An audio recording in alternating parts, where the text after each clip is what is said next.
Paru please मला माफ कर। बस झाली आहे तुमची समधी नाटक। मी आल्यापासून बघते खोटं वागत आलाय तुम्ही माझ्यासोबत। तुम्ही आधी माझ्या आयुष्यात परत आला, मग मला लग्नासाठी मागणी घातलीत तुम्ही। ते फोटो झाले, समजे पुरावे मिटवले। माझ्या गणीला मारलं तुम्ही। तुम्ही सांगा ना, तुमच्या चांगुलपणावर मी कसा विश्वास ठेवू? अरे तुझं सगळं बरोबर आहे, मी गणीला नाही मारलं, मी स्वतःला मारून घेतलं।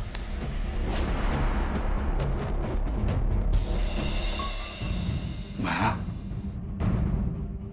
त्या दिशाला संशय यायला नको ना, म्हणून तुला बांधावं लागतं। मी तुला लवकरच सोडून घेऊन जाईन इथून। भूक लागली ना, खाऊन घे। ये हे खाऊन घे बाळा।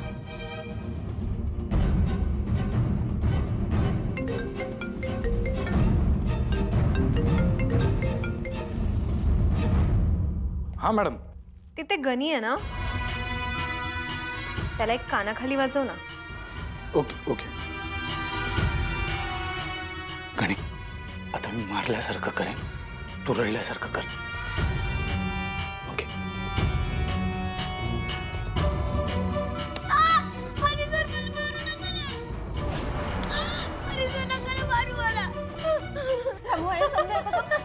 तुम्ही सांगाल ते करायला मी तयार आहे, पण माझ्या गणीला काय बी करू नका। थांबव, आय कॉल यू बॅक।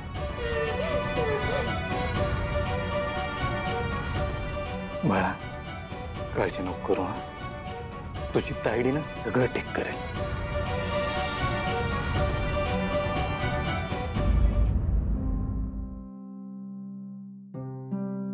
अरे सर, तुम्ही माझ्या गणीची काळजी घेतली। तुम्ही खाऊ पिऊ घातलं त्याला, माझ्या गणीला मारलं नाही तुम्ही। नाही मारलं। Thank you sir.